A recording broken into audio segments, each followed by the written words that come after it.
ओम नमः सिद्धेभ्य।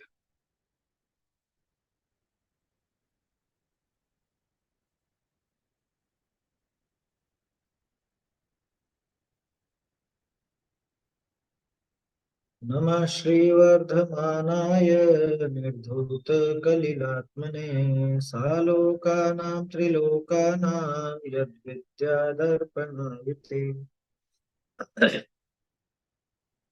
रत्नकरंड श्लोकाचार ग्रंथ पर अपनी चर्चा चल रही है। इसमें कल अपन ने दिग्व्रत का स्वरूप बताने वाला श्लोक देखा था कि दिशाओं के समूह को गिनकर, यानी उसकी एक सीमा निर्धारित करके, कृत्वा अतो अहम बहिः न यास्यामि, इससे बाहर मैं नहीं जाऊंगा, ऐसा जो संकल्प है उसका नाम दिग्व्रत है। अच्छा, दिग्व्रत में एक विशेषता है कि ये देशव्रत की तरह काल की मर्यादा वाला नहीं होता। देखो, देशव्रत जो है वो दिग्व्रत में और विशेषता लाने वाला है। वो आगे आएगा, शिक्षा व्रत में देखेंगे उसको अपन। ऐसे तो गुण व्रतों में शामिल होता है, लेकिन देश व्रत में समय की एक सीमा होती है, और दिग्व्रत में समय की सीमा नहीं है, ये आमरण होता है। कैसा कैसे कह सकते हैं, इस श्लोक में ही तो देखा था अपन ने, दिग्व्रतम आमृति। आमृति, आमरण, है ना। मरण पर्यंत के लिए दिग्व्रत धारण किया जाता है। दिग्व्रत किसी एक समय सीमा जितना नहीं होता। तो कल जो अपनी चर्चा चल रही थी, कल बात आई थी ना कि हम 10 लक्षण में या और समय पर उतना कि यहाँ से बाहर नहीं जाएंगे, इससे बाहर नहीं जाएंगे। ये सामान्य रूप से नियम, उसको दिग्व्रत मत समझना। वो दिग्व्रत नहीं है, क्योंकि दिग्व्रत तो आमृति, यानी कि मरण पर्यंत धारण किया जाता है। ऐसी बात है, इस पर विशेष चर्चाएं करनी है अपने को। पहले श्लोक पढ़ लेते हैं अपन। मातंगो धनदेवश्च वारिषेणस्ततः पर नीलीजयश्च सम्प्राप्ता भुजातिशयमुत्तमम् धनश्री सत्यघोषौ च तापसारक्षकावपि उपाख्येयास्तथा श्मश्रु नवनीतो यथा क्रमम् मद्यमांसमधुत्यागे सहानुव्रत पंचकम् अष्टौ मूलगुणानाहुर्गहिणां श्रमणोत्तमा दिग्व्रतमनर्थदण्ड व्रतं च भोगोपभोग परिमाणम् अनुव्रणाद् गुणानामाख्यान्ति गुणव्रतान्यार्या दिग्वलयं परिगणितं कृत्वा तोऽहं बहिर्न यास्यामि इति संकल्पो दिग्व्रत मामृत्यणुप्राप पाप विनिवृत्ते। तो कल इस श्लोक पर अपनी चर्चा हुई थी। इसमें नीचे की ये जो दो तीन पंक्तियां थी भावार्थ की, इन पर और भी बात करनी है, क्योंकि बहुत काम का है ये। पहले तो क्या कहा कि अपना प्रयोजन जान करके, जो गृहस्थ है वो अपना प्रयोजन देख ले वे अच्छे से। ये मेरा प्रयोजन कहाँ कहाँ तक का कैसा कैसा सरता है, मेरी रिश्तेदारी कहाँ कहाँ है, मुझे कहाँ कहाँ जाना पड़ सकता है, मेरा व्यापार किस क्षेत्र से संबंधित है, किधर वो वस्तुएं मिलती हैं, बनती हैं, उनका आवागमन होता है। ये सब चीजें देख करके फिर अमुक दिशा में, अमुक क्षेत्र से बाहर, उस दिशा में वो अलग क्षेत्र, उस क्षेत्र से बाहर मेरा व्यापार व्यवहार का प्रयोजन नहीं है, तथा अमुक दिशा में उतने क्षेत्र के बाहर मुझे व्यवहार नहीं करना। देखो, इसको अगर गौर से आप देखोगे तो दिग्व्रत असल में परिग्रह परिमाण व्रत की वृद्धि के लिए मुख्य रूप से काम करता है। वहां पे जैसे अपन ने देखा था कि धन धान्य आदि ग्रंथम परिमाय ततोधिकेशु निस्पृहता, कि उनको सीमित करके उससे अधिक में निस्पृह होना, ऐसा आया था। जितना सीमित कर लिया, उससे ज्यादा में क्या भावना है, उससे ज्यादा में बिल्कुल कोई स्पृहा नहीं बची। अब दुनिया भर की वस्तुओं का भोग और उपभोग हो सकता है, कब तक, कि जब तक हम उनका त्याग नहीं कर दें तब तक। और जीव को लोभ ऐसा आता है कि दुनिया भर में दौलत कमाने जा सकता है, वस्तुओं की इच्छा से जा सकता है, किसी वस्तु की प्राप्ति के लिए इधर से उधर भी आवागमन कर सकता है, मंगा सकता है, भेज सकता है, ला सकता है, कुछ भी कर सकता है। तो ये सारा का सारा उस परिग्रह से संबंधित, परिग्रह व्यापार आदि इन सबसे संबंधित है वो, है ना। अब ये जो बात है ना, इसके बाहर मेरे व्यवहार का प्रयोजन नहीं है और अमुक दिशा में उतने क्षेत्र के बाहर मुझे व्यवहार नहीं करना। नहीं करना का क्या मतलब, कि उतनी इस सीमा के बाहर की जो कुछ भी वस्तुएं हैं, जो कुछ भी इस सीमा के बाहर है, उनसे मैं किसी भी तरह का व्यवहार नहीं रखूंगा, किसी भी तरह का, अरे उनको भोगूंगा नहीं, उन वस्तुओं के भोग उपभोग से मेरा कोई लेना देना नहीं, ये भी उसमें शामिल हो जाएगा। क्योंकि बाहरी संपर्क दो तीन कारणों से मुख्य रूप से होता है। या तो आजीविका संबंधी, तो वो भी परिग्रह की बात आ जाएगी उसमें, अथवा भोग और उपभोग से संबंधी, ये हम तो कहाँ जा रहे हैं, घूमने फिरने जा रहे हैं, विदेश क्या करने गए, कुछ लेने नहीं गए, रिश्तेदारी निभाने नहीं गए, घूमने फिरने गए, तो घूमना फिरना भोग उपभोग में जाता है। तो उससे संबंधित ज्यादातर आवागमन होता है ना? मैं ये नहीं कह रहा हूँ अकेला इसी से संबंधित है, होने को तो हिंसा भी घटित होती है, झूठ भी घटित होता है, चोरी कुशील आदि भी घटित होते हैं, है ना, अन्य स्थान से संबंधित। लेकिन मुख्य रूप से ये दो चार चीजें ऐसी नजर आती है एक सामान्य व्यक्ति के जीवन, या तो उसकी रिश्तेदारी, या उसका व्यापार, या वो भोग उपभोग। इन तीन के अलावा तो गौण है बाकी बातें, कि कोई किसी की हत्या करने मारने ही जा रहा हो, वो तो होगा नहीं, है ना, मतलब हो सकता है, लेकिन एकाएक तो सामान्य व्यक्ति के जीवन में ये चीजें नहीं होती। तो अमुक दिशा में उतने क्षेत्र के बाहर मुझे व्यवहार नहीं करना, अमुक दिशा में उतने क्षेत्र के बाहर मुझे व्यापार नहीं करना, मुझे किसी से संबंध नहीं रखना, तो अपने आप ही उतने पाप से बच गया, तत्संबंधी हिंसा से बच गया, तत्संबंधी झूठ से बच गया, कुशील से बच गया, चोरी से बच गया, परिग्रह से बच गया। कहने का अर्थ यह है, इसके बाहर की दुनिया इसके लिए खत्म, खत्म होगी माने कि अब उससे कोई लेना देना नहीं रहा, तो उससे संबंधित पाप भी नहीं रहा। देखो हम घर में रहते हैं, तो घर से संबंधित जितने भी पाप है उन सबके भागी अपन है ना। घर संबंधी जो कुछ भी पाप हैं, जितने भी होते हैं, खाना पीना, उठना बैठना, आना जाना, है, घर से संबंधित भी क्रियाएं होंगी, है? घर में जो भी टूट फूट होगी, या उसको सुधरवाना, या नया बनाना, निर्माण करना, ये सारी चीजें जो भी घर बार से संबंधित है, हमारे परिवार से संबंधित है, वो सब यहाँ पर लागू होंगी। लेकिन उस सीमा के बाहर जो सीमा कर ली गई, उस सीमा के बाहर इनमें से एक भी पाप मुझ पर लागू नहीं। समझ में आ रही है बात? तो 10 दिशाओं के समूह में परिमाण करके परिमाण की हुई सीमा से बाहर गमन नहीं करूंगा। ये तो बात इसमें आई।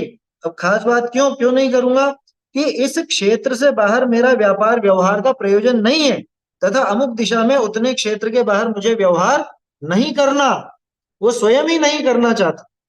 समझ में आ रही बात, वो स्वयं ही नहीं करना चाहता। इस प्रकार लोभ को घटाने के लिए आई ना बात यहाँ, मुख्य बात है उस लोभ को घटाना चाह रहा। और चीजें भी जुड़ेंगी, लेकिन जैसा मैंने बताया ना अभी आपको कि ये परिग्रह परिमाण से संबंधित ज्यादा है, अन्य पापों से ज्यादा ये परिग्रह परिमाण से संबंधित है दिग्व्रत। अन्य जगह का लोभ ही छोड़ दे, अन्य जगह जो कुछ भी हो रहा होगा, जो भी वस्तु मिल रही होगी, उनसे हमारा कोई लेना देना ही नहीं है। तो ऐसे वो लोभ को घटाने के लिए तथा अहिंसा धर्म की वृद्धि के लिए, अहिंसा धर्म की वृद्धि के लिए क्या मतलब, अहिंसा धर्म इसके है क्या, हाँ ये उसी की बात है जो अहिंसा अणुव्रति। अब जिसने अहिंसा अणुव्रत धारण कर रखा है, उसका कैसा व्रत है, कि पूरी दुनिया में कहीं पर भी वो संकल्प पूर्वक त्रस्त जीवों का घात नहीं करता, ठीक है ना। तो त्रस्त जीवों का घात तो हर जगह के लिए, हर समय के लिए उसने छोड़ दिया, मतलब अपने जीवन काल में उतना तो छोड़ दिया। अब कितना घात बचा है, कि स्थावर जीवों का घात बचा है। कहां तक का बचा है, कि पूरी दुनिया का। तो उसको, उस अहिंसा धर्म को वृद्धि करने के लिए, माने हिंसा को घटाने के लिए, अहिंसा की वृद्धि बोलो या हिंसा को घटाना बोलो, एक ही बात, वो एक ही चीज है। अहिंसा की वृद्धि इज इक्वल टू हिंसा का घटाना। तो अब वो क्या घटावे बताओ, उसकी भूमिका के अनुसार वो त्रस्त जीवों का तो घटा ही चुका, त्रस्त जीवों को तो संकल्प पूर्वक नहीं मारा है। स्थावर जीवों को, इस स्थावर जीवों का भी एक काम करता हूं कि इस क्षेत्र के बाहर मेरा कोई व्यापार व्यवहार रिश्तेदारी आदि का प्रयोजन नहीं है, तो इसके बाहर की तो स्थावर का भी त्याग।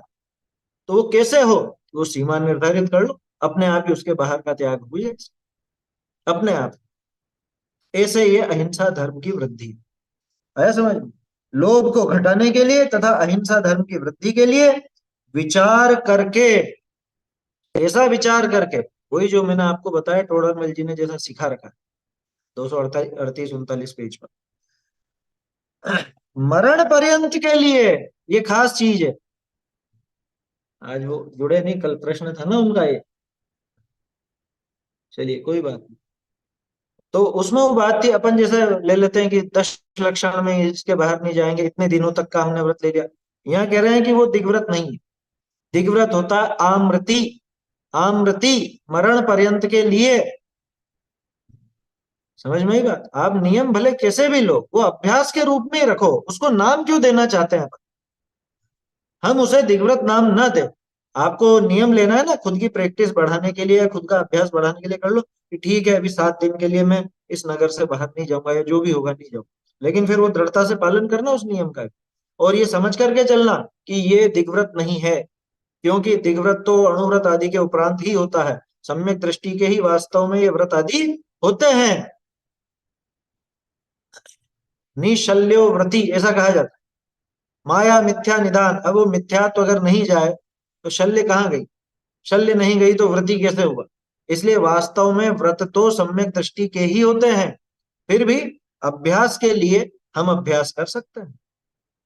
अभ्यास कीजिए, कोई दिक्कत नहीं, अपनी शक्ति को बढ़ाते जाइए, लेकिन उसको दिग्व्रत नाम देने की जल्दबाजी मत कर। हमारे साथ समस्या क्या है, हम नाम ऊंचा धराना चाहते हैं, हमें नाम चाहिए ऊंचा। टोडरमल जी कहते हैं कि इस भूमिका में ऐसी क्रिया होती नहीं है। जैसे अपन देख देख करके गमन करने की अपनी आदत पड़ गई, तो क्या ईर्ष्या समिति नाम दे दोगे उसको? हाँ? ईर्ष्या समिति तो 3 कषाय चौकड़ी के अभाव पूर्वक ही होगी ना, उसके पहले तो नहीं आ सकती। भले देख देख के चलो आप, बिना देखे एक कदम भी नहीं रखो, लेकिन आपके एरिया समिति नहीं हो सकती। आप उसको नाम क्यों देना चाहते? समझ में आ रही है बात? तो ऐसा यहाँ समझना चाहिए। तो क्या प्रयोजन बताया दिग्व्रत का? लोभ को घटाने के लिए और अहिंसा धर्म की वृद्धि के लिए विचार करके मरण पर्यंत के लिए, ये खास चीज है इसमें, मरण पर्यंत के लिए। ये मरण पर्यंत के लिए 10 दिशाओं में मर्यादा लेकर, 10 दिशाओं की मर्यादा कर ली कि भाई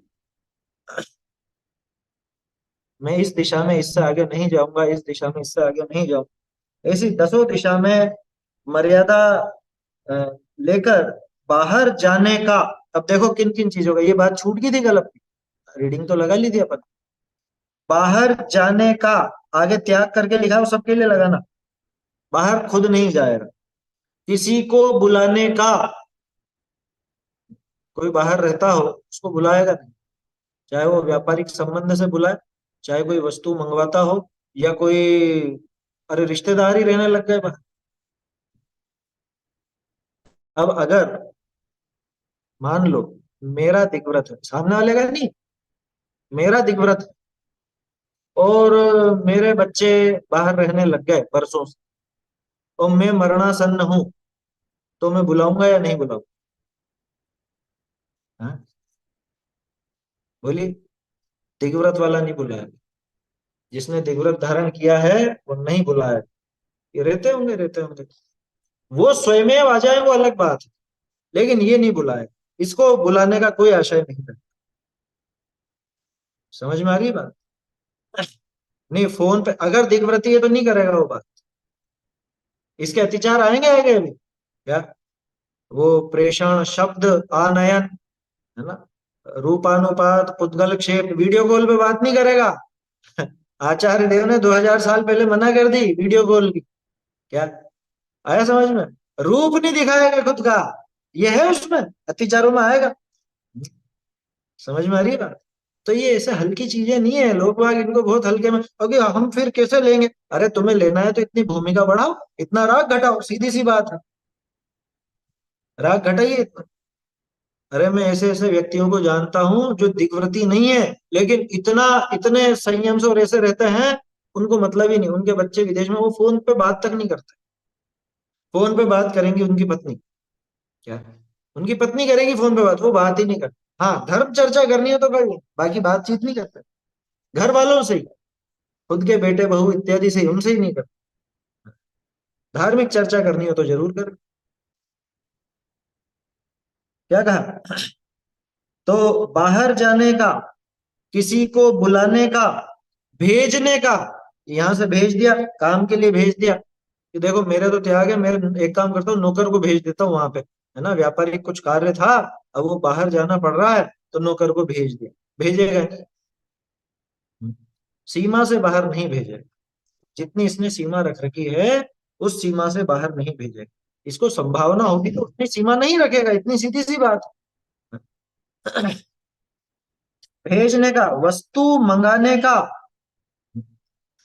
ऑनलाइन मंगाना, वस्तुएं ऑनलाइन आई। सामान्य बातचीत का भी वर्जन है क्या? सामान्य रूप से हाँ, बातचीत का वर्जन है। शब्द शब्द शब्द शब्द नाम से एक अतिचार है इसका। रूपानुपा, रूप, शब्द, है ना, और उद्गल क्षेप, ऐसे ऐसे इसके अतिचारों के नाम। कोई चीज फेंक देवे, अब फेंकने का तो काम अब है नहीं ऐसा। कौन फेंके, तो वो भेजना होता। आने वाले टाइम में व्यवस्था ऐसी हो जाएगी, ड्रोन चलेंगे छोटे छोटे, और ड्रोन से सामान भेजेंगे इधर उधर। तो वो सब अभी से ही सोच करके चलना। क्या आया समझ में? अभी जैसे चिट्ठियां भेज देते हैं, तो वो चिट्ठी भेजना भी वैसे ही हुआ। चिट्ठियों का गया जमाना, व्हाट्सएप आ गया। आपके और जो भी सोशल मीडिया के साधन है, वो सब चिट्ठी तो है, और क्या है, हाँ? तो सब चिट्ठी ही है वो। इसलिए इसको बहुत सावधान रहने की जरूरत है। ये जो सोशल मीडिया है ना, ये मामूली चीज नहीं है। इस सोशल मीडिया का प्रयोग करते हुए धर्म का साधन बहुत मुश्किल से हो पाता, बहुत विवेक चाहिए यहाँ। कहाँ कहाँ चूक जाते हैं हम, हमें पता भी नहीं चलता। देखो, तो इस प्रकार वो लोभ को घटाने के लिए और अहिंसा धर्म की वृद्धि के लिए विचार करके, मरण पर्यंत के लिए दसों दिशाओं में मर्यादा लेकर, पहले तो मर्यादा कर ली, अब मर्यादा लेकर न तो बाहर जाता है, न किसी को बुलाता है, न भेजता है, न वस्तु मंगाता है। इन सब का त्याग करके लोभ को जीतना, मुख्यता किसकी है दिग्व्रत में? लोभ को जीत। क्योंकि व्यापार वो लोभ के कारण होता है, भोग उपभोग वो लोभ के कारण होता। तो लोभ घटाना चाहता है ना, इसलिए ये इसने नियम लिया कि मैं इस सीमा से आगे कोई भी किसी प्रकार का ना तो व्यापार करूंगा, ना व्यवहार रखूंगा, संबंध भी नहीं रख। वस्तु मंगाने का त्याग करके, है ना, ये सारा त्याग करके लोभ को जीतना, वह दिग्व्रत नाम का गुण व्रत है। दिग्व्रत नाम का वो गुण व्रत है। अजय, इसमें बहुत सावधानी रखनी पड़ती है। खैर अभी आगे और चर्चाएं आएंगी, इसलिए अभी वो बात नहीं करते हैं। आगे का श्लोक देखते हैं कि कैसे कैसे वो ली जाती है मर्यादा, वो सब आएगा। अब 10 दिशाओं की मर्यादा किस प्रकार करना, ये बताने वाला श्लोक है कि मर्यादा ठीक है साहब करें, लेकिन कैसे करें, कैसे हो मर्यादा। इतनी छोटी छोटी बातें भी बताते हैं आचार्य देव, जबकि कोई बड़ी भारी बात नहीं है, लेकिन फिर भी उदाहरण देकर के आचार्य देव समझा। देखते हैं 69। मकरा कर सरि दटवी, गिरिजन पद योजना मर्यादा, प्राहुर्दिशां दशाना, प्रतिसंहारे प्रसिद्धानि, मकराकर सरिदटवी, गिरि गिरिजन पद योजना मर्यादा, प्राहुर्दिशां दशाना, प्रतिसंहारे प्रसिद्धानि।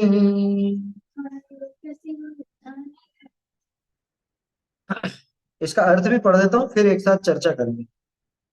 10 दिशानी की मर्याद रूप संकोच विषय ए प्रसिद्ध विख्यात मर्यादा परमागम विषय समुद्र नदी पर्वत वन देश योजन कहे हैं। मरण पर्यंत मर्यादा बाह्य क्षेत्र में गमनागमन नहीं करे।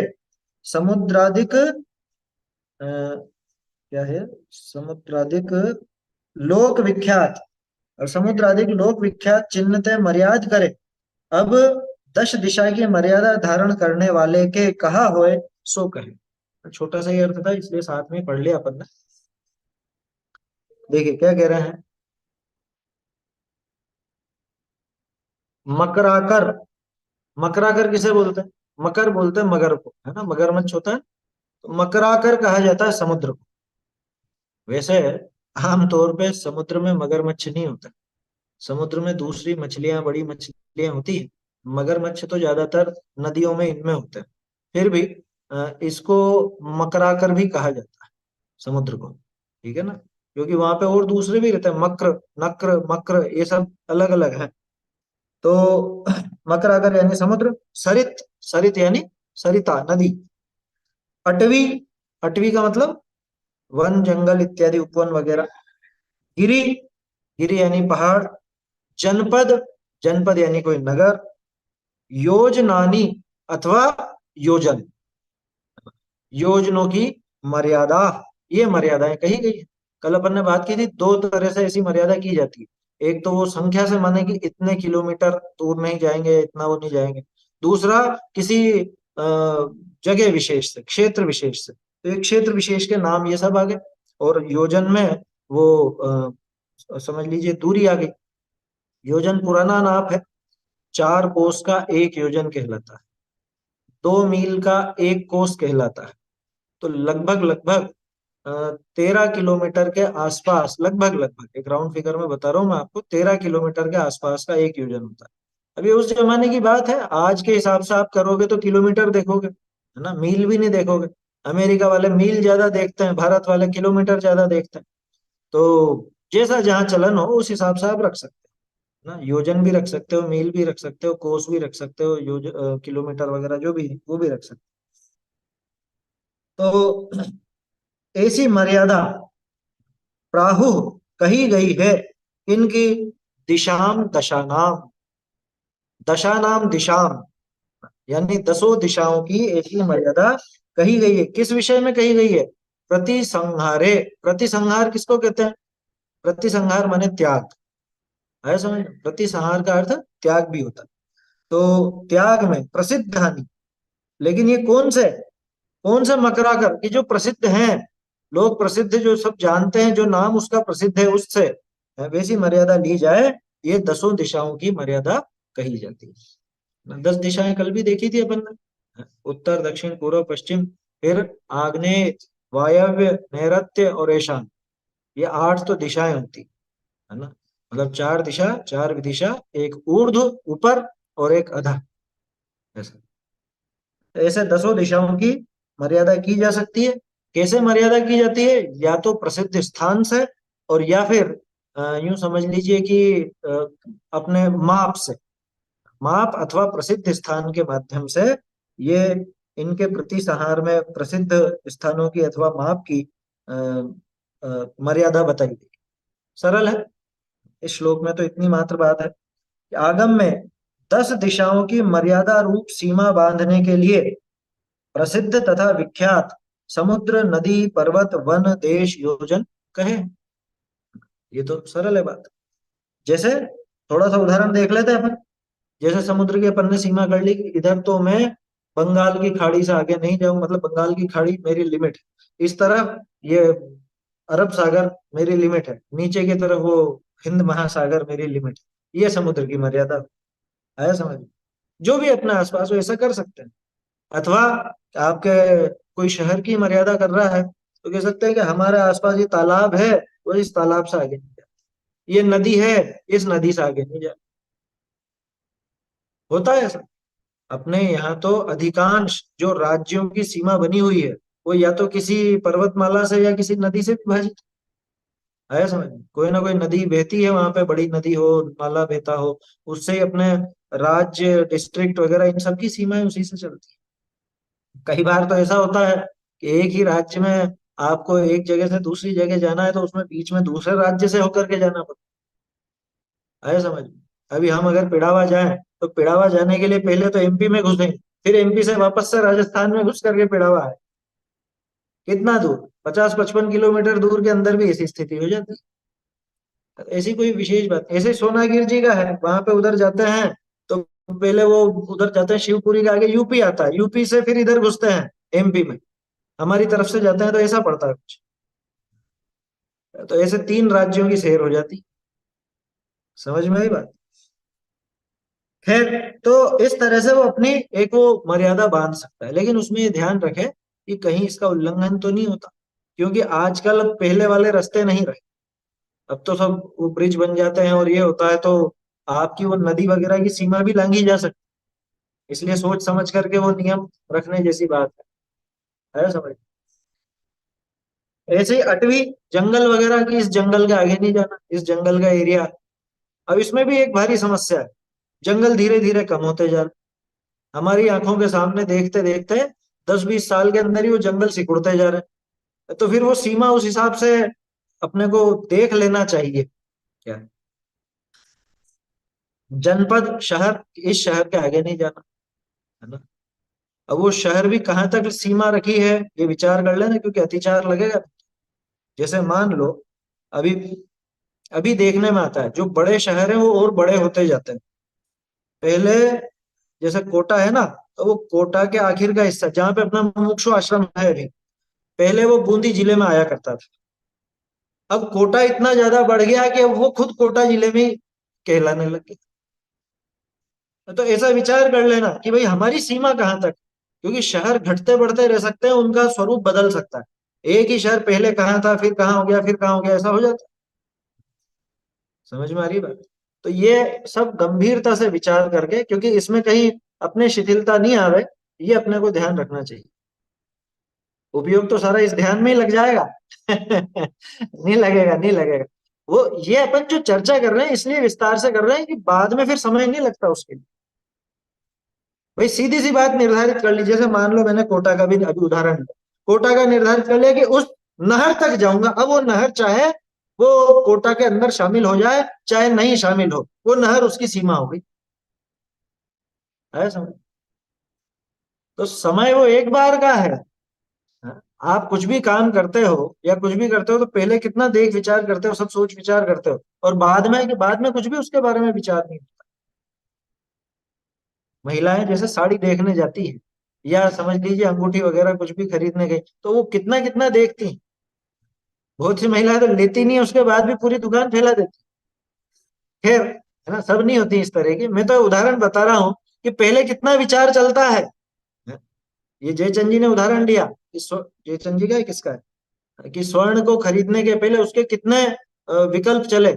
मोती, ये मोती को खरीदने के पहले कितने विकल्प चले कि ऐसा है वैसा है, क्या भार है, क्या इसके कितने रुपए लगा रहा है, बनाई के कितने ले रहा है, ये सब। और उसके बाद तो उसको पहनने का आनंद है बस। तो शुरू शुरू में थोड़े बहुत चल सकते हैं ना, कोई ऐसा नहीं कि उपयोग सारा उसी में लग जाएगा। ये तो जितना इसका राग घटा ना, तो राग घटने पर अपने आप ही ये काम बहुत सहजता से हो जाता है, इसमें बोझा नहीं लगता। तो अभी अपने को इसलिए ऐसा लग रहा है क्योंकि अपना राग वैसा घटा नहीं। अपन सोच रहे हैं कि ये भी तो हो सकता है, ये भी तो हो सकता है, वो भी तो हो सकता है।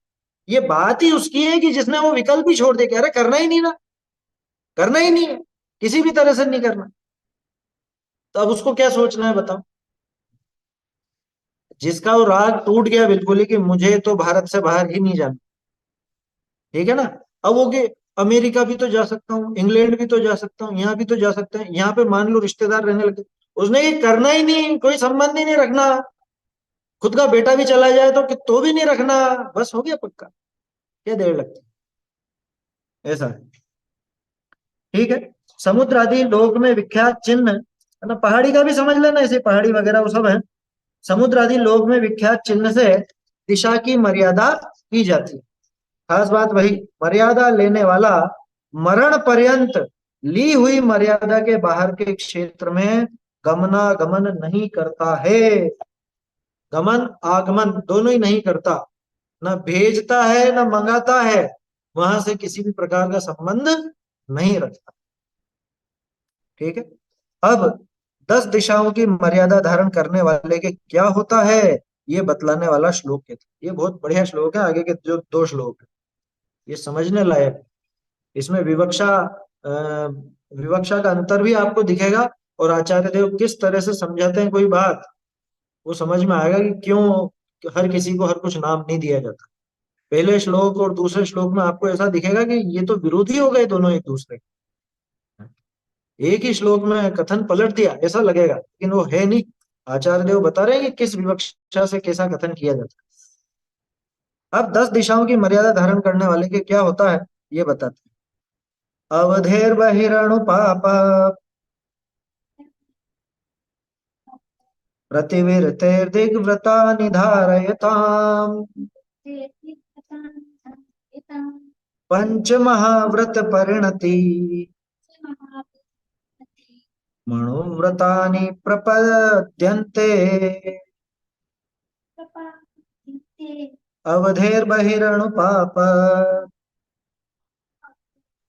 प्रतिविरतेर्दिग्व्रता निधारयता पंच महाव्रत परिणति मनोव्रतानि प्रपद्यन्ते। देखिए क्या कह रहे हैं, अवधे बहि। अवधे बहि मतलब अवधि से बाहर, अवधि से बाहर। अणुपाप प्रतिविरते है। अणुपाप, अणुपाप यानी छोटा पाप। अणुपाप प्रतिविरते, अणुपाप की प्रतिविरति से दिग्व्रतानि धारयता, दिग्व्रतों को धारण करने वालों के पंच महाव्रत परिणति, 5 महाव्रत रूप परिणति किसकी हो जाती है, अणुव्रतानि प्रपद्यन्ते। अणुव्रत ही 5 महाव्रत की परिणति को प्राप्त होते हैं। ये गजब लिख दिया, अणुव्रतानि पंच महाव्रत परिणतिम प्रपद्यन्ते, कि जो अणुव्रत हैं वो 5 महाव्रतों की परिणति को प्राप्त हो जाते हैं। किसके, कि दिग्व्रतानि धारयता, दिग्व्रतों को धारण करने वालों के। क्यों हो जाते हैं, कारण भी दे दिया। अवधे बही, क्योंकि अवधि के बाहर यानी सीमा के बाहर। अवधि के बाहर का मतलब जो इसने सीमा धारण की थी दिग्व्रत में, उसके बाहर। अणुपाप प्रतिविरत, अणुपाप समझिए, अणुपाप का क्या मतलब है, स्थूल पाप या सूक्ष्म पाप। अणुपाप यानी सूक्ष्म पाप। ये देखो, सीमा के अंदर स्थूल पाप तो छोड़ रखे हैं इसने, लेकिन अणुपाप के अणुपाप तो है भाई, सूक्ष्म पाप तो मौजूद है ना अभी अपने। हैं? भाई स्थूल पाप छोड़ दिए, स्थूल हिंसा का त्याग किया, त्रस हिंसा का त्याग किया, स्थावर हिंसा का त्याग तो नहीं किया ना। सूक्ष्म पाप तो अभी मौजूद है। कहां पर, अवधि के अंदर, सीमा के अंदर। जो सीमा धारण की थी दिग्व्रत में, उस सीमा के अंदर स्थूल पाप तो नहीं होते, लेकिन सूक्ष्म पाप तो होते। और उस सीमा के बाहर अवधे बही, अवधे बही, बही मतलब बाहर, है ना। उस सीमा के बाहर अणु पाप की भी प्रतिविरति हो जाती है। यानी जो सूक्ष्म पाप यहाँ नहीं छूटे हुए हैं सीमा के बाहर, तो वो सूक्ष्म पाप भी छूट गए। समझ में आ रही है बात। यहाँ पे हमने स्थूल हिंसा का त्याग कर रखा, सूक्ष्म हिंसा का त्याग नहीं कर रखा। लेकिन मान लो अगर हमने दिग्व्रत धारण कर लिया, तो फिर तो बाहर तो सूक्ष्म हिंसा भी छूट गई ना। बाहर तो सूक्ष्म हिंसा भी छूट गई, बाहर न स्थूल हिंसा रही न सूक्ष्म हिंसा। स्थूल हिंसा का त्याग तो हमने हर जगह के लिए कर ही दिया था, मोटी हिंसा का, है ना। त्रस हिंसा का त्याग तो हमने पूरी दुनिया के लिए कर दिया था। लेकिन सूक्ष्म हिंसा होती थी, तो वो सूक्ष्म हिंसा को भी हमने सीमित कर दिया कि इस सीमा के अंदर अंदर ही मेरा वो सूक्ष्म पाप रहेगा, इस सीमा के बाहर तो ये सूक्ष्म पाप भी नहीं रहे। आया समझ। इसलिए लिखा अवधे बही अणुपाप प्रतिविरते, अणुपापों की भी प्रतिविरति होने के कारण ये जो अणुव्रत हैं, ये पंच महाव्रत परिणति को प्रपद्यन्ते माने प्राप्त हो जाते। किसके, दिग्व्रतानि धारयताम, दिग्व्रतों को धारण करने वाले। अच्छा देखो मजे की बात देखो, दिग्व्रतों को लिखा, दिग्व्रतम नहीं लिखा, दिग्व्रता नहीं लिखा। दिग्व्रतानी ऐसा लिखा है ना, दिग्व्रतम धारयताम नहीं लिखा। दिग्व्रतों को, तो क्या दिग्व्रत भी बहुत से होता है? अरे जितनी दिशाएं उतने दिग्व्रत, सीधी सी बात है। इस दिशा का इतना मैंने लिमिट कर रखा है, इस दिशा में इससे आगे नहीं जाऊंगा, तो ये उस दिशा संबंधी दिग्व्रत हुआ, है ना। पूर्व में इतना जाऊंगा, पश्चिम में इतना जाऊंगा, दक्षिण में, उत्तर में इतना जाऊंगा, तो ये उस दिशा संबंधी दिग्व्रत हुआ ना। तो इसलिए दिग्व्रतानी धारयता, बहुवचन का प्रयोग इसलिए किया। क्या कहना चाह रहे हैं आचार्य देव? बात तो बिल्कुल सीधी समझ में आ रही कि अपनी जो सीमा बांधी है, दिग्व्रत में जो सीमा बांधी है, उस सीमा के बाहर तो सूक्ष्म पाप भी हमारे द्वारा नहीं होंगे। अब महाव्रत किसका नाम था? कि महाव्रत उन सूक्ष्म पापों के भी तो त्याग का नाम था ना। महाव्रत हमने किसे कहा था? कि सूक्ष्म से सूक्ष्म पाप का भी त्याग हो जाए, वो महाव्रत। स्थूल का, स्थूल पाप का त्याग वो तो है अणुव्रत, और सूक्ष्म पाप का त्याग वो है महाव्रत। तो हमारा जो अणुव्रत था, वो अणुव्रत को हमने एक मतलब अणुव्रत को क्या, बल्कि अणुव्रत जिन पापों की विरक्ति के रूप में था, वो पाप अब उस सीमा के बाहर बिल्कुल भी नहीं हो रहे। आपको ध्यान हो तो, जहां ये गृहस्थ का प्रकरण चालू हुआ था, 52 नंबर का श्लोक, है ना, क्या कहा था वहां पे? स्थूलेभ्य पापेभ्यो, है ना, प्राणातिपात वितथ व्याहार व्याहारस्ते काम मूर्छाभ्य स्थूलेभ्य पापेभ्यो व्युप्रमणम अणुव्रतम भवति। अणुव्रत उसी को कहा था, स्थूल पापों से विरक्ति का नाम अणुव्रत। तो सूक्ष्म पापों का त्याग कब होगा? कि सूक्ष्म पापों का त्याग गृहस्थ दशा में नहीं होता, वो महाव्रतियों के होता है, उन्हीं दशा में होता है। लेकिन अगर ये गृहस्थ अपनी सीमा बांध ले, मर्यादा बांध ले, कि मैं इसके बाहर किसी भी तरह का संबंध नहीं रखूं। देखो ध्यान रखना, यहाँ पे सिर्फ आने जाने का मना नहीं करा आचार्य देव ने। क्या कहा, क्या लिखा था वहां पे? बहिर्न यास्यामि, बाहर नहीं जाऊंगा, जाना, जाने का लिखा, यूं तो लिखा है जाने का, लेकिन इसको ऐसा समझना कि किसी भी तरह से संबंध नहीं रखो, ना कोई व्यापारिक संबंध, ना व्यावहारिक संबंध, ना किसी और से, क्योंकि वो सारी चीजें अतिचार में शामिल हो गई। बुलाना, भेजना, मंगाना इत्यादि, वो सब, उनसे चर्चा करना, बातचीत करना, ये सब अतिचारों में शामिल है। इसका मतलब ये दोष है उसका। तो कहने का अर्थ ये है कि एक सीमा जब मैंने बांध ली, तो सीमा के अंदर तो मैं अणुव्रती, और सीमा के बाहर, सीमा के बाहर बिल्कुल महाव्रत जैसे हो गए। मेरे शब्दों पे ध्यान देना, महाव्रत नहीं बन गए वो, महाव्रत जैसे हो। यहाँ आया प्रपद्यन्ते, नीचे आएगा प्रकल्प्यन्ते। प्रकल्प्यन्ते शब्द आया कि इनकी कल्पना की गई महाव्रतों की तरह, तो ये महाव्रत नहीं बनेंगे। अरे भैया, महाव्रत तो तभी बनेगा कि जब तीन कषाय चौकड़ी का अभाव हो। महाव्रत नाम तो तभी पाएगा। तो फिर इस बात का मतलब क्या नहीं, ये बात क्यों कही गई? एक तरफ तो आप कह रहे हो कि सीमा के बाहर इसका इतना इतना पाप छूट जाएगा, ये हो जाएगा, वो हो जाएगा, दूसरी तरफ कह रहे हो कि महाव्रत नहीं बनेगा। लेकिन तो इस बात का अर्थ क्या निकला? अर्थ ये निकला कि बाहर में तो इन पापों से तुम बच जाओ। किन पापों से? कि जिन पापों का त्याग अभी नहीं है, अपनी सीमा के बाहर तो उन पापों का भी त्याग अपने आप हो गया, तो उन पापों से बच जाओ। ये दिग्व्रत उस अणुव्रत को महाव्रत जैसा बना देता, महाव्रत नहीं बना देता, महाव्रत जैसा बना देता। समझ में आई बात?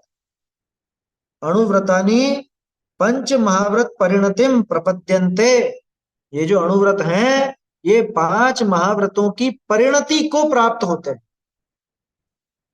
5 महाव्रत रूप परिणत होते हैं। 5 महाव्रत की परिणति को, क्या मतलब? कि जैसे 5 महाव्रतों में सूक्ष्म हिंसा भी नहीं होती, ऐसे ही यहां भले ही अणुव्रती है, लेकिन दिग्व्रत होने के कारण सीमा के बाहर ये इसका अणुव्रत महाव्रत जैसा ही है। समझ में आ रही है बात? ऐसा है, वो महाव्रत पन्ने को प्राप्त हुई। कितनी बड़ी बात है कि हम अभी मुनि दशा धारण नहीं कर सकते, लेकिन अणुव्रत, दिग्व्रत आदि के माध्यम से हम मुनि दशा में होने वाले महाव्रत जैसा इस अणुव्रत को बना सकते। तो फिर फल किसका लगेगा, अणुव्रत का या महाव्रत का? ये फल तो अणुव्रत का ही लगेगा, लेकिन उसमें भी और विशेषता है। ये अणुव्रत से महाव्रत की ओर कदम बढ़ाने लगे। एक और बात बता देता हूँ, ये जो आम्रति शब्द है ना, आम्रति, आमरण, वो दिग्व्रत के लिए आया है। अब मान लो किसी ने दिग्व्रत धारण किया, एक प्रश्न दे रहा हूँ, बहुत अच्छा विचार कीजिएगा। किसी ने दिग्व्रत धारण कर लिया और बाद में वो मुनि होता है, क्या? मुनि बन गए वो बाद में, तो फिर दिग्व्रत रहेगा या नहीं रहेगा? फिर वो दिग्व्रत का पालन करना चाहिए कि नहीं करना चाहिए? अपने आप कैसे हो जाएगा? मुनिराज के कभी दिग्व्रत हो ही नहीं सकता, दिग्व्रत देशव्रत हो ही नहीं सकता मुनिराज के। तो फिर पहले जो दिग्व्रत लिया उसका क्या होगा? आमरण लिया था ना, ध्यान रखिए, आमरण, लेकिन गृहस्थ दशा का। क्या? गृहस्थ दशा का आमरण। हाँ। जब ये जो अणुव्रत, दिग्व्रत, देशव्रत इत्यादि होते हैं, अणुव्रत, गुणव्रत, शिक्षाव्रत होते हैं, ये सब गृहस्थ दशा तक ही सीमित है, ध्यान रखना। गृहस्थ दशा छूटी, ये सारे नियम टूटे। गृहस्थ दशा छूटने पर ये सारे नियम अपने आप टूट जाते हैं। क्यों? क्योंकि अब तो मुनि दशा आ गई। या तो मुनि दशा हो, और या फिर इसका ये भव छूट जाए, तभी जाकर के व्रत टूटता है। मुनिराज को द्विजन्मा ऐसे ही थोड़ी ना कह देते, वो भव परिवर्तन हुए बिना, मतलब भव बदले बिना ही वो दूसरा भव कहलाता है उनका। यहाँ पे भवांतर नहीं हुआ, लेकिन फिर भी वो द्विजन्मा कहलाते हैं कि ये दूसरा जन्म है इनका, ये पिछला जीवन पूरी तरह समाप्त। आया समझ में? पिछला जीवन पूरी तरह समाप्त, कोई संबंध नहीं रखा जाता उससे। समझ में ही बात? तो उसमें जो व्रत आदि धारण किए थे, वो मुनि दशा के बाद नहीं चलते। तो ये दिग्व्रत है, आमरण है, अगर गृहस्थ दशा आमरण है तो। हाँ, नाम बदलने का कारण भी वही है, कोई पीछे का संबंध नहीं रखना है, इसलिए नाम भी बदला जाए। देखो, अ, अर्थ और भावार्थ पढ़ते हैं इसका, ढूंढा से देखते हैं।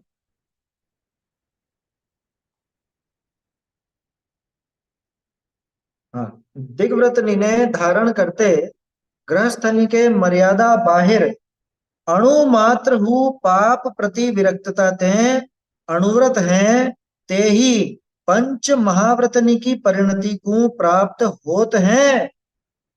जो गृहस्थ दश दिशानी की मर्यादा करी के रहे हैं, ताके मर्याद माही तो अणुव्रत रहा, और मर्याद बारह समस्त त्रस स्थावरनी की हिंसादिक पंच पापनी के त्यागते अणुव्रत ही महाव्रत पणा की परिणति को प्राप्त हुए है। अब या कहे, जो संवर कियो तितना क्षेत्र बारे अणुव्रत है, ते महाव्रत की परिणति को प्राप्त होना ही कैसे कहो हो? मर्याद बारे साक्षात महाव्रत ही कहो, ताकू उत्तर करने रूप सूत्र कहे है। ये आगे प्रश्न बहुत जोरदार खड़ा हुआ, अभी तो पहले इसका अर्थ समझो। दिग्व्रतों को धारण करने वाले गृहस्थों के मर्यादा के बाहर अणु मात्र भी पाप प्रवृत्ति में विरक्तता होने से, अणु मात्र भी, उनको रंच मात्र भी हिंसा का भाव नहीं, रंच मात्र भी वो पाप का भाव नहीं। कौन सा? त्रस का नहीं, स्थावर का भी नहीं। इस सीमा के बाहर तो मुझे स्थावर जीवों का भी घात नहीं करना, इसके बाहर तो वो जा ही नहीं रहा है, तो वो अपना भी हो गया। सीमा के अंदर अंदर तो सिर्फ त्रस्त जीवों का घात छूटा, उसके स्थावर का नहीं छूटा। और सीमा के बाहर तो स्थावर का भी छूट गया। सीमा के अंदर अंदर तो स्थूल झूठ का त्याग किया था, सूक्ष्म झूठ तो उसके जीवन में था, लेकिन सीमा के बाहर सूक्ष्म झूठ भी छूट गया। सीमा के बाहर सूक्ष्म चोरी भी छूट गई, सीमा के बाहर सूक्ष्म कुशील भी छूट गया, सूक्ष्म अब्रह्म भी छूट गया, सीमा के बाहर किसी भी प्रकार का परिग्रह छूट गया। सीमा के अंदर तो परिग्रह का परिमाण था, लेकिन सीमा के बाहर तो कोई परिग्रह बचा ही नहीं ना, जिसको इसने अपना माना हो या कहा हो। है समझ में? तो सीमा के बाहर तो इसके सारे के सारे व्रत हैं, वो स्थूल रूप से तो पहले ही पल रहे थे, अब सूक्ष्म रूप से भी पल रहे हैं। तो वो अणुव्रत ही महाव्रतों की अवस्था को प्राप्त हो जाता है ना, वो महाव्रतों जैसे ही हो जाता है। भावार्थ, जो अणुव्रती गृहस्थ 10 दिशाओं की मर्यादा लेकर रहते हैं, उनकी मर्यादा के भीतर तो अणुव्रत ही रहे, भाई मर्यादा के अंदर तो अणुव्रत ही है, किंतु मर्यादा के बाहर समस्त त्रस स्थावर जीवों की हिंसादि पांचों पापों का त्याग होने से पांचों पाप छूट गए, अणुव्रत ही महाव्रत बने की परिणति को प्राप्त हो जाती है। अणुव्रतों की परिणति महाव्रतों जैसी होने लगती है, अणुव्रत भी महाव्रतों जैसे होने लगते हैं। अब कहते हैं कि जिसने क्षेत्र की मर्यादा ली, अब ये प्रश्न जोरदार है, समझने लायक, कि भाई जिसने क्षेत्र की मर्यादा कर ली, उसके अणुव्रत को सीमा के बाहर के क्षेत्र में महाव्रत पने की परिणति को प्राप्त होना क्यों कहते हो? मर्यादा के बाहर साक्षात महाव्रत ही कहो, कि जब वहां पे सूक्ष्म पाप भी नहीं बचा, तो महाव्रत कहने में क्या हर्ज है आपको? आप यूं कहो ना कि सीमा के अंदर तो मैं अणुव्रती हूं और सीमा के बाहर महाव्रती, क्योंकि आचार्य देव ने इतना तो कह ही दिया था, पंच महाव्रत परिणतिम प्रपद्यन्ते, ऐसा तो कह ही दिया था कि 5 महाव्रतों की परिणति को प्राप्त होते हैं, माने 5 महाव्रतों जैसे हो जाते हैं। 5 महाव्रत ही क्यों नहीं बोल देते? देखो इस प्रश्न में लौकिक जनों की मानसिकता झलकती है। हमारी जो आदत रहती है ना, थोड़ा सा भी कुछ क्रिया करके हम वो व्रत का नाम लेना चाहते हैं, उसको नाम चाहिए कि आप हमको महाव्रत कह दो ना। जैसे बनारसी दास जी, वो नगन होए चारों जने फिरे कोठड़ी में, उस टाइम पे क्या कहते थे कि अब हम महाव्रती हो गए, अब हम मुनिराज बन गए हैं। ऐसी उनकी बुद्धि रहती थी कि अभी इतनी देर के लिए तो हम मुनि बन गए, तो फिर वापस कपड़े वपड़े पहन के बाहर आ जाते कोठरी में से कि अब हम वापस श्रावक बन। तो ये बढ़िया काम है, थोड़ी देर के लिए मुनि, थोड़ी देर के लिए श्रावक। तो इसे यहाँ पे कह दो कि इस सीमा तक तो मेरे अणुव्रत हैं और इसके बाहर तो मेरे महाव्रत हैं। क्या जवाब है? आचार्य देव कहते हैं कि नहीं, हम इनको महाव्रत नाम नहीं देंगे। महाव्रत जैसा तो कहा, महाव्रतों की परिणति को प्राप्त होते हैं ऐसा तो कहा, लेकिन इनको साक्षात महाव्रत नहीं कहा जा सकता। साक्षात महाव्रत क्यों नहीं कहा जा सकता है? आपने अनुव्रतों को महाव्रत जैसा कहा, लेकिन साक्षात महाव्रत क्यों नहीं कहा? उसका जवाब 71वें श्लोक में देते। प्रत्याख्यान तनुत्वान् मंदतराश्चरण मोह परिणामा सत्वेन दुरवधारा महाव्रताय प्रकल्प्यन्ते। प्रत्याख्यान तनुत्वान् मंदतराश्चरण मोह परिणामा सत्वेन दुरवधारा महाव्रताय प्रकल्प्यन्ते। अब इस श्लोक का है ना, 2 तरह से अर्थ निकलता है। ये जो दुरवधारा शब्द है, दुरवधारा शब्द के 2 अर्थ होते हैं, तो अपने आप 2 तरह से अर्थ निकल जाता है। दुरवधारा यानी कठिनाई से धारण करने योग्य, एक अर्थ तो आसानी से समझ में आ रहा होगा। दुरवधारा यानी कठिनाई से धारण करने योग्य, बहुत मुश्किल से धारण करने योग्य, अथवा बहुत मुश्किल से भी धारण करने योग्य नहीं, ऐसा दुरवधारा के अर्थ। दूसरा अर्थ, आसानी से समझ में नहीं आ सकने वाला, पकड़ में नहीं आ सकने वाला, उसको भी दुरवधार। अवधारण करना बोलते हैं ना, ये विषय आपने सही इस तरह से अवधारण किया या नहीं, यानी कि सही तरह से समझा या नहीं। और दुरवधारा माने आसानी से समझ में नहीं आ। देखते हैं, प्रत्याख्यान तनुत्वान, प्रत्याख्यान का मतलब प्रत्याख्यानावरण कषाय, ठीक है। प्रत्याख्यानावरण कषाय के तनुत्वात, तनुत्वात ये त है जो संधि के कारण न हो गया, उसके तनु होने से, तनु किसको बोलते हैं?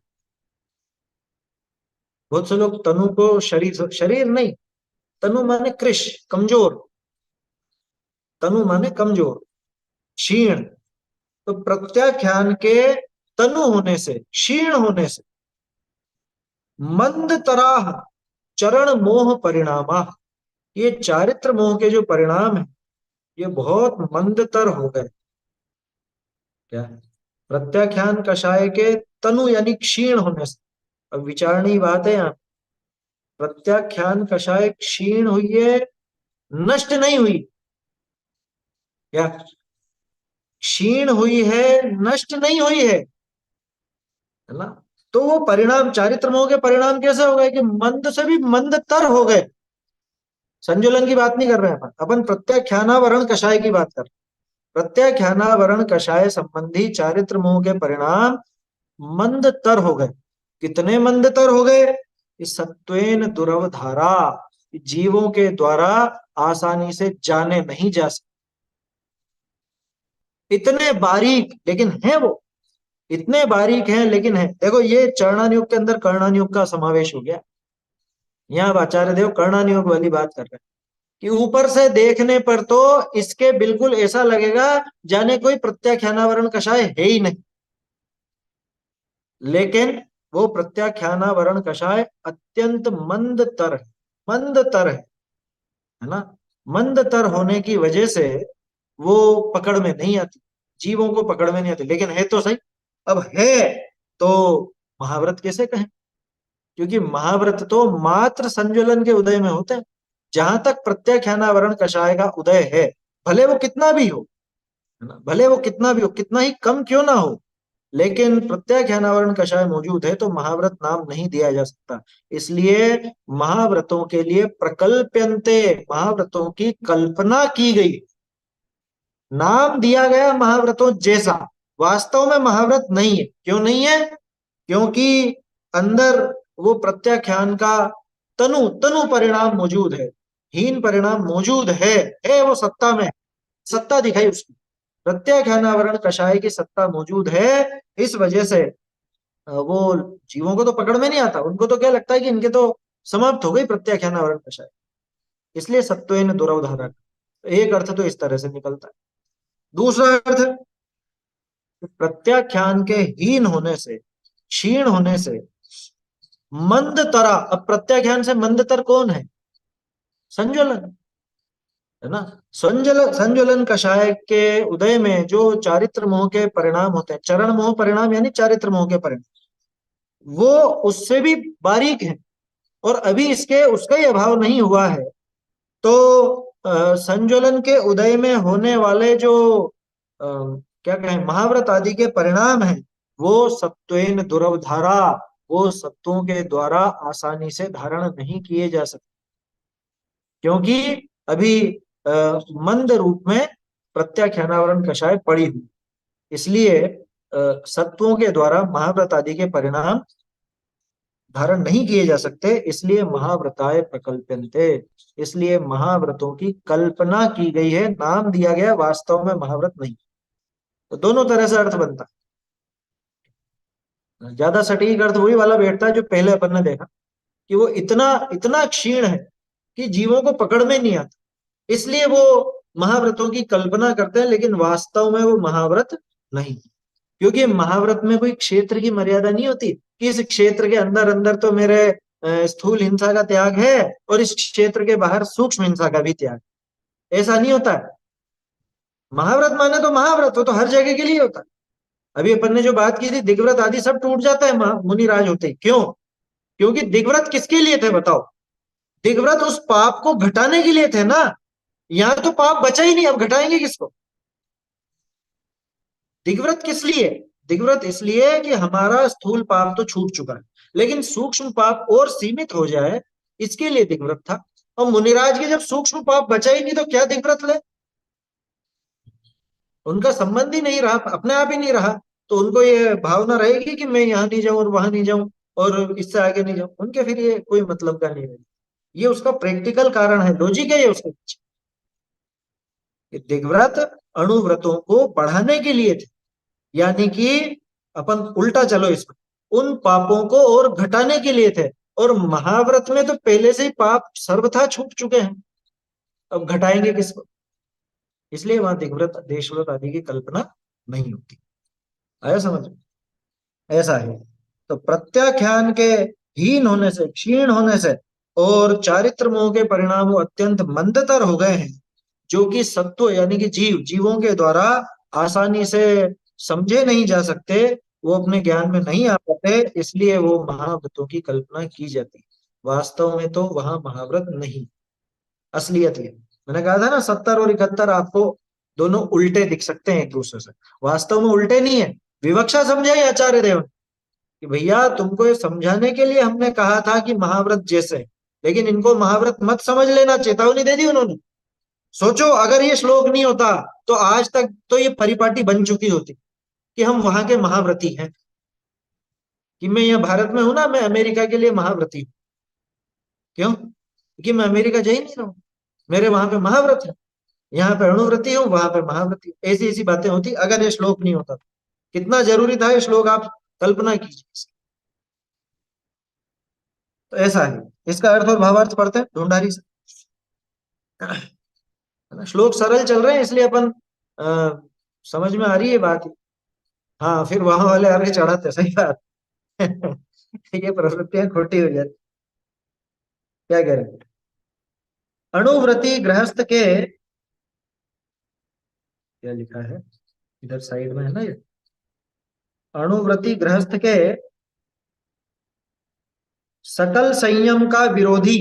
हाँ, अणुव्रती गृहस्थ के सकल संयम का विरोधी, जे प्रत्याख्यानावरण ताका उदय का मंद पणाते, मंद तर चारित्र मोह का परिणाम सत्वेन दुरवधारा कहिए अस्तिपणा करी, महाकष्ट करी के हु धारण नहीं किया जाए।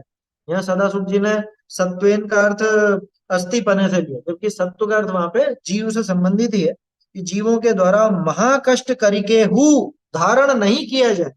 दुरवधारा का अर्थ कठिनाई से धारण करने वाला नहीं लिखा, दुरवधार यानी धारण ही नहीं किया जा सकता। वो जो दूसरा अर्थ अपन ने देखा था, है ना, वो वाली बात है। धारण नहीं किया जाए ताते महाव्रत के अर्थ कल्पना करिए हे। भावार्थ, जाके चारित्र मोह कर्म के मंद उदय का परिणाम संज्वलन कषाय रूप होए, ताके तिस काल में महाव्रत हुए है। और गृहस्थ देशव्रति के प्रत्याख्यानावरण कषाय का उदय विद्यमान है, ताते संज्वलन का मंद उदय रूप परिणाम कष्टते हु होना दुर्लभ है। ताते बाह्य समस्त पापनी का त्याग होते हु महाव्रत नहीं होए है। महाव्रत की कल्पना ही करिए, कल्पना मात्र ही की। तो महाव्रत तो प्रत्याख्यानावरण कषाय के उदय का अभाव ते होए है। अब महाव्रत कैसे होए सो कहे, है ना, वो अगले श्लोक में आएगा। तो देखिए क्या कह रहा है कि अणुव्रति गृहस्थ के सकल संयम की विरोधी प्रत्याख्यानावरण कषाय के मंद उदय के कारण, इसका मंद उदय चल रहा है, प्रत्याख्यानावरण कषाय का मंद उदय यहाँ पर चल रहा है, तो उसके कारण चारित्र मोह के मंदतर उदय में होने वाला, यहाँ पे संज्वलन वाला अर्थ, जो दूसरा अर्थ अपन ने देखा था वो इन्होंने, तो मैंने दूसरा पहला वाला अर्थ कहाँ से निकाला कि वो प्रभा चंद्राचार्य ने लिया था। वो प्रभा चंद्राचार्य का अर्थ था, ये सदाशिव जी ने अलग ढंग से भी लिया। दोनों अर्थ बैठते हैं, दिक्कत नहीं है, क्योंकि हमारे आचार्यों की तो शैली रही है, ऐसे प्रयोग करते हैं जिनमें से कई कई तरह के अर्थ। और फिर समंतभद्र स्वामी इसकी बात कर रहे हैं अपन। चारित्र मोह के मंदतर, यहाँ मंदतर का अर्थ ब्रैकेट में इन्होंने दिया ही है, संजुलन कषाय। उसके उदय में होने वाले जो महाव्रत के परिणाम है, वो जीवों के द्वारा महाकष्ट करके भी धारण नहीं किए जा सकते। किन कौन से जीवों के द्वारा? अपनी बात चल रही कि हम अभी महाकष्ट करके भी धारण नहीं कर सकते। और इसको सरल करूं, ऐसे जीव जो मुनिपना धारण नहीं कर सकते, जैसे स्त्रियां तो धारण कर ही नहीं सकती, नपुंसक आदि हो वो भी धारण नहीं कर सकते, इसके अलावा कोई तिर्यंच हो वो भी धारण नहीं कर सकता, है ना। इसके अलावा बहुत से पुरुष भी धारण नहीं कर सकते, बहुत से पुरुष भी धारण नहीं कर सकते, जिनके लिए क्षुल्लक दीक्षा की चर्चा अपन ने की थी। जो क्षुल्लक हो सकते हैं, एलक नहीं हो सकते, ठीक है ना। तो वो सब उन सबके द्वारा महाव्रतों को धारण नहीं किया जा सकता, इसलिए महाव्रतों की कल्पना की गई उनके। वो महाव्रतों की कल्पना करते हैं। भावार्थ देखिए, जिसके चारित्र मोह कर्म के मंद तर उदय का परिणाम संजुलन कषाय रूप होता है, उसके उस काल में महाव्रत होता है। ये तो सीधी सी बात है कि मुनिराज ही हैं ऐसे कि जिनके मात्र संजुलन कषाय का उदय रहता है, बाकी के तीन कषाय चौकड़ी का उदय नहीं रहता। हमारे हमारे तो जैसी जैसी भूमिका उस अनुसार किसी के चार का, किसी के तीन का, किसी के दो का कषाय चौकड़ी का उदय रहता ही है। गृहस्थ देशव्रति के, अब देखो गृहस्थ जीव है लेकिन देशव्रति है, तो गृहस्थ देशव्रति के प्रत्याख्यानावरण का उदय विद्यमान है, इसलिए संज्वलन कषाय के मंद उदय रूप परिणाम बहुत कष्ट से भी होना दुर्लभ। अरे थोड़ी हो ये, लेकिन है ना, कषाय मौजूद ही है ना। समय हो गया है अपना, इसको अपन कल देखते हैं भावार्थ को फिर से। अभी जल्दी जल्दी में समाप्त करने से अच्छा तो कल अच्छे से देख लेंगे इसको, है ना। कल चर्चा करेंगे इस पर। बोलिए। भावार्थ में जो आया है मंदतर उदय, हम्म। यहाँ पे ढूंढारी में मंद उदय लिखा था। ठीक है, वो तो श्लोक के हिसाब से इन्होंने कर दिया मंदतर उदय, क्योंकि श्लोक में था ना मंद तरह। क्योंकि उसके भी लेवल्स हैं, जैसे पहले से 11वीं प्रतिमा तक तो हिसाब से वो हाँ करते होंगे। और प्रत्याख्यानावरण वैसे समझ में आता है, लेकिन वहां पे भी कषाय दिया था। प्रत्याख्यानावरण हाँ कषाय का उदय विद्यमान है ढूंढारी में, दूसरी लाइन। गृहस्थ देशवती के प्रत्याख्यानावरण कषाय का उदय विद्यमान, हाँ, वो वो तो सुधार के बताए। प्रत्याख्यान को ही प्रत्याख्यान आवरण वो तो जरूरी है, क्योंकि उसके बिना समझ नहीं पाते। प्रत्याख्यान का अर्थ तो त्याग हो जाता है।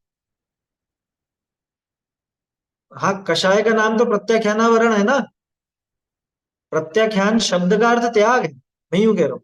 इसलिए उन्होंने ठीक किया वो प्रत्याख्यानावरण देकर। एक इसमें संशोधन है बस, ये जो नीचे से दूसरी पंक्ति है, इसी कारण से समस्त पापों का, ये जो समस्त है, समस्त के पहले बाह्य लगा ली, बाह्य समस्त पापों का, इसी कारण से बाह्य समस्त पापों का, ये सीमा के बाहर के लिए है बाह्य, ठीक है ना।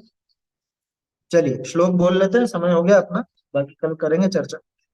प्रत्याख्यान तनुत्वा मंद तराश्चरण मोह परिणामा सत्वेन दुरवधारा आवृताय प्रकल्प्यन्ते चैतन्य का स्मरण प्रतिक्षण ही करो रे भव के अनंत दुख को क्षण में हरो रे अक्षय अनंत निज सौख्य निधान पाओ गाओ बरे तेसी के गीत गाओ निज निधि निज में बताई यह अनंत उपकार है इसके लिए जिन वाणी माँ को वंदना शत बार वंदना।